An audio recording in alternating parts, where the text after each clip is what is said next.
tu fais quoi là? Je vais te faire une offre que tu ne pourras pas refuser. Ah mais c'est moi qui fais ça d'habitude. Ouais, mais là t'es en retard. Donc apéro maintenant. Allez.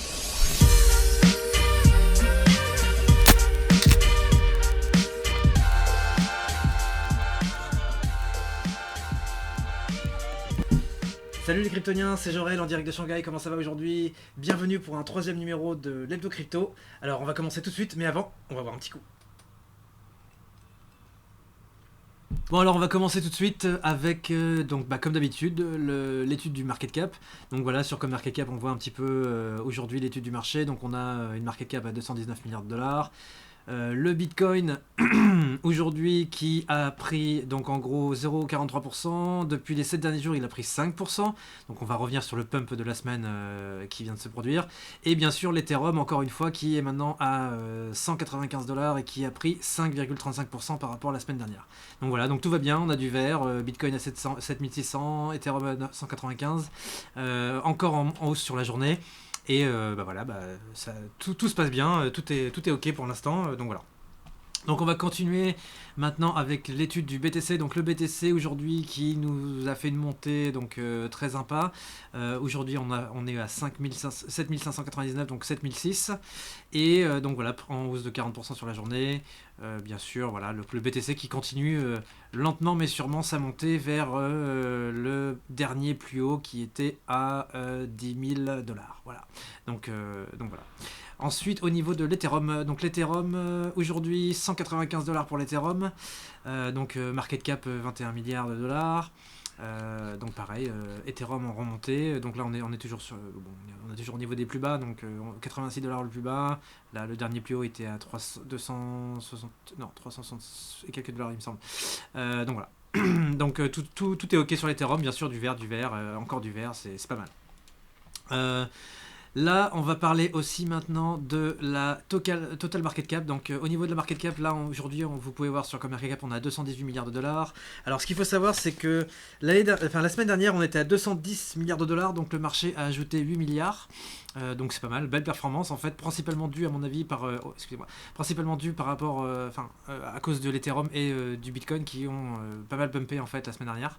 Donc voilà. Donc voilà, c'est sympa au niveau de la market cap. On est voilà, 218 milliards, on se maintient et voilà donc voilà. Ensuite, on va parler de la dominance. Alors Bitcoin dominance et Ethereum dominance. Donc le Bitcoin et l'Ethereum donc en fait sont à une dominance de 63% et 9,67%. Donc la semaine dernière en fait l'Ethereum était à 907, BTC était à 565. Ah oui, excusez-moi, ça c'est les chiffres de la semaine dernière. Alors attendez, je vais repasser sur le mois, comme ça on va voir les chiffres de cette semaine. Voilà, alors les chiffres de cette semaine, ils sont ici, voilà. Donc aujourd'hui, on est un BTC à 63,58 et un Ethereum à 9,89. Donc comme vous pouvez le voir en fait, l'Ethereum avant était à 907 la semaine dernière, là on est à 9,89, donc la dominance de l'Ethereum continue à sa montée. Et donc la semaine dernière en fait sur le BTC, on était à 63,65 et maintenant on est à 63,57. Donc en fait le BTC maintient sa dominance au-dessus de 63% et l'Ethereum en fait bientôt va approcher les 10%. Donc voilà, donc ça c'est pour tout ce qui est dominance en fait BTC et Ethereum. Donc au niveau de l'analyse technique, on va commencer tout de suite avec le BTC face à l'USD. Donc en gros là pareil, graph BitMEX weekly, comme d'habitude. Donc je vous ai expliqué donc dernier all-time high 20 000, après le dernier all-time high, enfin le suivant 13 008, ensuite 10 006. Et maintenant, en fait, comme vous pouvez le voir, par rapport au Fibo qui a été tiré, on commence à s'approcher de la zone de short. Donc on a fait une petite mèche à 7800, il me semble, ou 7700, quelque chose comme ça.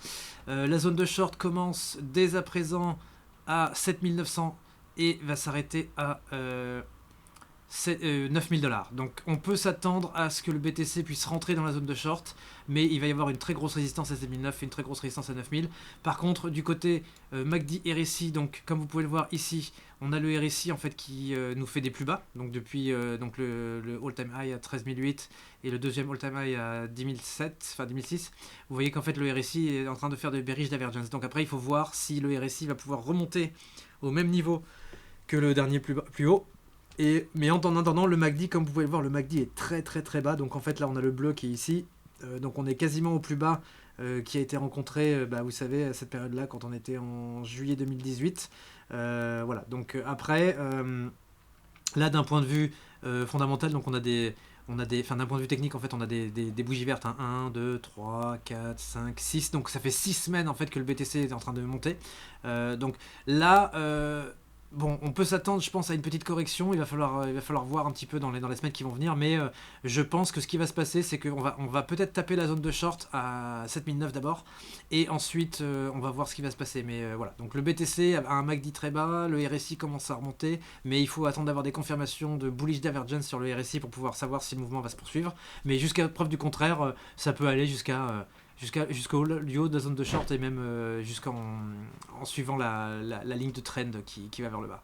Donc voilà, ça c'est pour le BTC. On voit donc, voilà, vous voyez ici des candles verts, donc le volume se baisse un petit peu, mais bon, d'après ce qu'on peut voir, depuis qu'on a tapé les 3500, on n'arrête pas de monter, hein. Donc il faut voir un petit peu, on va regarder un peu plus près, mais bon, au niveau de l'analyse, voilà.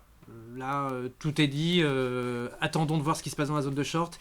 Bien sûr, le prochain test, ça va être la cassure de la dernière ATH en fait à 10 500. Et donc voilà, si on commence à casser les 10 500, on va pouvoir avoir une confirmation d'avoir un W weekly sur le BTC qui est une figure extrêmement bullish. Étant donné qu'aujourd'hui on est le 26 avril, le halving arrive dans 16 jours. Je pense qu'on peut s'attendre à une grosse poussée, peut-être jusqu'à 10 500, peut-être jusqu'à 12 000, on ne sait pas trop, mais on verra bien. Mais en attendant, si le BTC ne parvient pas à franchir la zone de short, en fait la tendance restera bearish, en fait, hein, comme depuis 2017 où on est dans un range entre 20 000 et 3 000 $. Donc voilà. Ensuite, on va parler de l'Ethereum. Alors l'Ethereum, pareil, même chose à dire.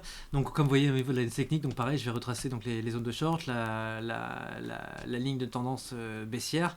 Donc comme vous pouvez le voir ici, donc zone de short respectée, donc là comme la dernière fois. Là ici, l'Ethereum donc est à présent à 198. On approche de la zone de short à entre 212 et 240. Et comme vous pouvez le voir en fait ici, et le RSI nous a fait des plus hauts. Donc en fait on a déjà une bullish divergence qui s'annonce en weekly sur le RSI. Et on a le MACD, donc la ligne bleue qui va crosser bientôt la ligne en rouge. Donc voyons voir ce que ça va faire. Mais pour l'instant on est en montée, rien ne dit que le mouvement va s'arrêter. La dernière fois qu'on est monté, on a pumpé pendant 1, 2, 3, 4, 5, 6, 7, 8, 9, 10 semaines. Et là, ça fait depuis 1, 2, 3, 4, 5. Ça fait 5 semaines qu'on est en train de pumper et le mouvement n'a pas, ne montre pas de signe de s'essouffler. Donc je pense qu'on va aller facilement sur la zone de short à entre 210 et 240. Et après, il faudra voir au niveau du test du dernier all-time high à 280 pour voir si la tendance haussière se confirme et si Ethereum commence à nous faire un W. Donc là, on a le commencement d'une belle formation en W. Bon, bien sûr, on a fait un plus bas à 84. Mais il faut attendre de voir si on va casser le plus haut. Donc prochaine résistance au programme. Donc ça va être 210, 240 et 292. Ensuite, alors... on a reçu une étude surprise en fait d'un kryptonien dont je voudrais parler parce que justement on est en train de parler d'Ethereum. Donc je vais faire un big up à notre ami kryptonien qui s'appelle Julien Pellegri L, qui nous a fait en fait une étude assez sympa sur ce qu'on appelle l'Ethereum. Donc c'est ce qu'on appelle en fait un pump calendar 2018, 2019, 2020. Donc je vais vous expliquer un petit peu comment ça fonctionne. En fait, Julien a fait une étude en reprenant en fait toutes les variations d'ouverture et de clôture sur tous les jours de la semaine depuis le 1er janvier 2018. Et justement, en utilisant cette mesure, il a permis de voir quel était l'écart du prix de l'Ethereum au début de la séance et à la fin de la séance, tous les jours, pendant les 3 dernières années, et a pu déceler une tendance. Donc en fait de voir si est-ce que l'Ethereum varie à la hausse ou est-ce qu'il varie à la baisse pendant les jours donnés dans la semaine. Et les résultats de l'étude sont assez intéressants. Donc je vais vous expliquer un petit peu comment ça fonctionne. Donc ce qu'il a fait en fait, c'est qu'il a pris tous les chiffres des lundi, mardi, mercredi, jeudi, vendredi, dimanche. Ensuite, il a pris toutes les semaines qui continuent, enfin qui s'ajoutaient dessus. Et en gros, il a compilé, il a fait la moyenne de la variation de tous les lundis, la moyenne de la variation de tous les mardis, la moyenne de la variation de tous les mercredis, jeudi, vendredi, samedi, dimanche, pour avoir en fait une moyenne de variation de prix de l'Ethereum sur les jours de la semaine. Donc, qu'est-ce qu'on peut voir sur le premier graphique ? D'après ce Pump Calendar, en fait, on s'aperçoit que le lundi, l'Ethereum a tendance à monter avait tendance à monter en fait en moyenne de 3 $. Le mardi, ça continue à monter aussi à peu près. Le mercredi, ça avait tendance en fait à corriger. Le jeudi, ça pumpait. à peu près 3 $, et le vendredi ça descendait à peu près de 3 et quelques dollars. Donc ça en fait le vendredi ça s'explique assez simplement parce qu'en fait on appelle ça le Friday sell-off. Donc d'habitude tous les vendredis ce qui se passe sur les marchés boursiers c'est que vous avez tous les big boys en fait qui partent en week-end, et avant de partir en week-end en fait ils vendent leur position. Et ensuite ce qu'on voit c'est que le samedi ça varie en fait, ça continue à baisser, donc on a une continuation de baisse sur le samedi, et ensuite le dimanche d'habitude ça remonte en moyenne de 2 $. Donc en gros tout ce qu'on peut retenir en fait par rapport à 2018, ce qui s'est passé sur l'Ethereum tous les jours, c'est que le lundi et le mardi ça prend, le mercredi ça stagne, le jeudi ça pump, le vendredi ça vend, et le week-end ça rattrape, et ainsi de suite, et ainsi de suite, et ainsi de suite. Maintenant Julien aussi nous a fait la deuxième étude sur 2019, et comme vous pouvez le voir, là vous avez l'étude de 2019, et quand vous comparez à 2018, et ça a quasiment la même tête. Donc je vais vous expliquer un petit peu comment ça fonctionne. Donc pareil, même process. Donc moyenne des variations du prix de l'Ethereum par jour, lundi, mardi, mercredi, jeudi, vendredi, samedi, dimanche. Et donc en fait, ce qu'on voit, c'est que le lundi, ça a tendance à monter. Donc les variations sont un peu moindres en fait sur 2019. Donc en moyenne, l'Ethereum monte de 1 $. Le mardi, il tombe de 1 $. Le mercredi, il augmente un petit peu, environ 1 $. Jeudi, ça monte encore. Le vendredi ça vend, c'est bizarre, hein, on revoit encore ce Friday sell-off en fait qui arrive les vendredis en 2019. Le samedi ça remonte, et le dimanche ça corrige un petit peu. Donc voilà, qu'est-ce qu'on voit? Donc début de la semaine c'est en haut, le mardi ça pump, enfin ça descend. Le mercredi et le jeudi ça a tendance à monter, le jeudi ça vend beaucoup. Et ensuite après donc continuation, le samedi ça commence à récupérer le prix, et après ça recommence. Et ensuite maintenant on va regarder l'étude en 2020. Donc en 2020, qu'est-ce qu'on voit? Alors là, en fait, alors 2020, ce qu'il faut savoir, c'est qu'on a les datas depuis le 1er janvier 2020. Et là, aujourd'hui, on est le 28 avril, donc on n'a pas l'année pleine. On a à peu près 4 mois. Donc il faudra attendre la fin de l'année pour voir un petit peu si ce théorème se vérifie en 2018, 2019 et 2020. Mais d'après ce qu'on va voir, c'est que maintenant, les variations de prix sur l'Ethereum sont quand même assez violentes. Donc c'est-à-dire que voilà, lundi, mardi, mercredi, ça a tendance à stagner un petit peu. Par contre, le jeudi, ça pump. Donc on va dire que ça monte de 6 $, donc, parce qu'il y a eu beaucoup de pump en fait au début de l'année. Et ensuite le vendredi ça vend encore, donc Friday sell-off encore qui se revérifie, moins 4 $. Et après le samedi, donc vous avez en fait un rééquilibrage du prix du marché. Donc d'après ce que vous pouvez voir sur toutes les analyses, en fait il y a une chose qui ressort, c'est que vendredi en 2018 ça vend, vendredi en 2019 ça vend, et vendredi en 2020 ça vend. Et ensuite au niveau du pump, d'habitude en 2020 tous les jeudis ça pump, d'habitude en 2019 c'est pareil, et en 2018 c'est pareil. Donc en gros, là on peut voir au niveau des tendances qu'il y a peut-être une tendance qui est en train de se dessiner sur l'Ethereum, c'est-à-dire que tous les jeudis les gens font pumper le prix, et tous les vendredis ils vendent. Donc peut-être que, voilà, est-ce que c'est un bon jour pour acheter les jeudis et les vendredis? On va faire l'étude toutes les semaines à partir de maintenant pour voir si ce théorème s'est vérifié toutes les semaines.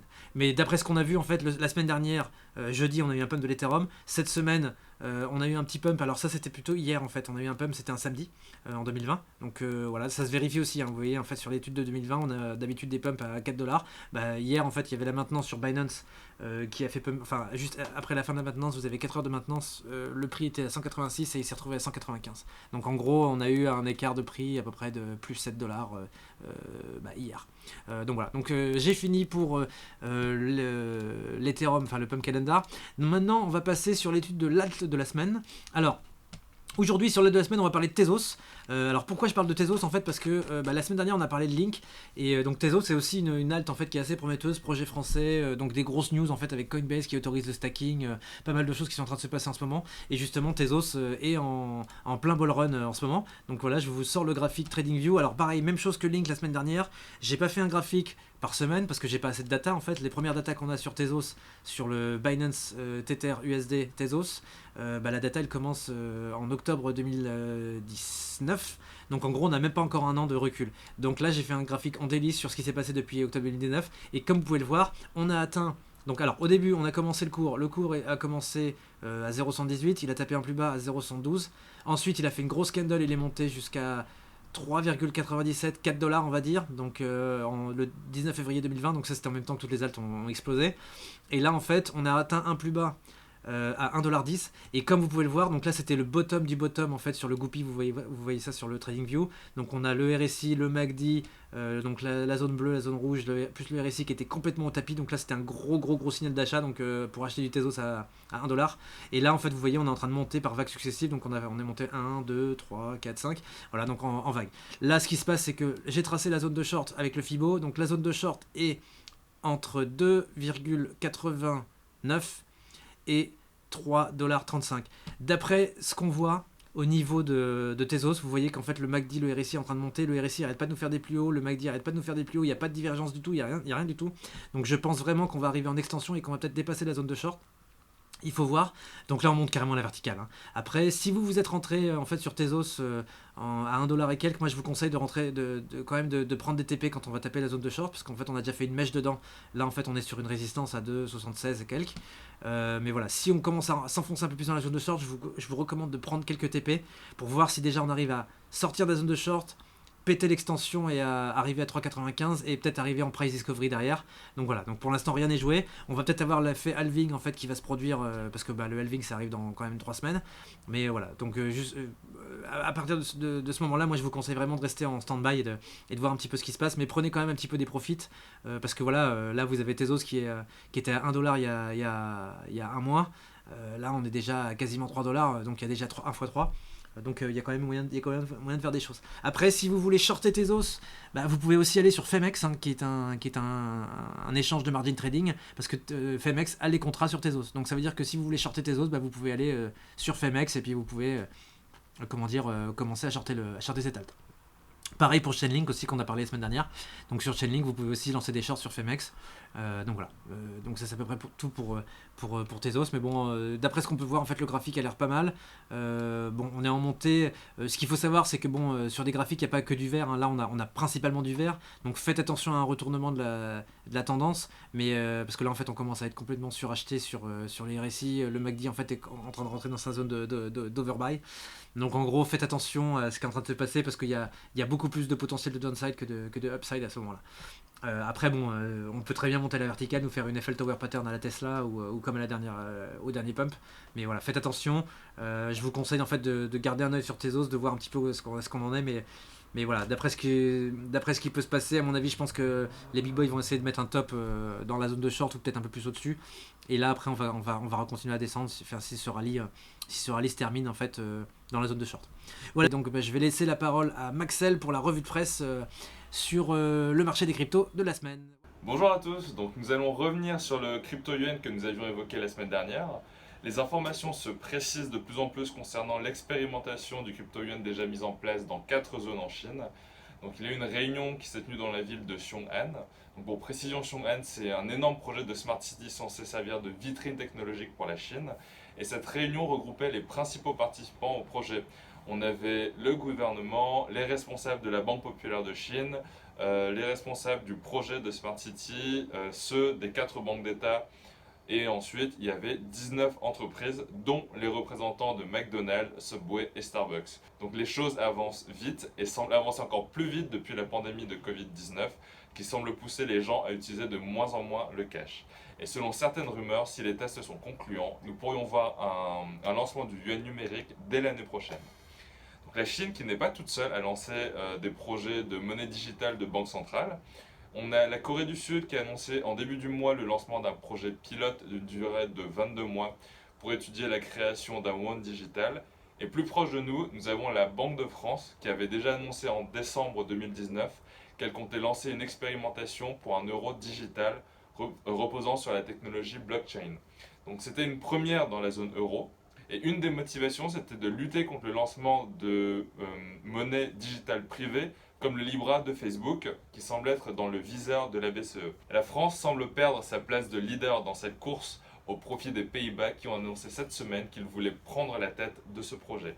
Donc la Banque centrale des Pays-Bas a en effet publié un rapport affirmant qu'ils étaient prêts à jouer un rôle déterminant pour la recherche et le développement d'un euro digital, notamment en servant de terrain d'essai. Le rapport mentionne le besoin d'une monnaie digitale dans la mesure où aux Pays-Bas, 2/3 des paiements se font déjà de façon électronique et la pandémie de Covid-19 et la crainte des contacts physiques qu'elle amène renforcent ce besoin. Enfin, nous allons finir par les États-Unis qui, eux, n'ont pas l'air de vouloir rentrer tout de suite dans cette course au MDBC.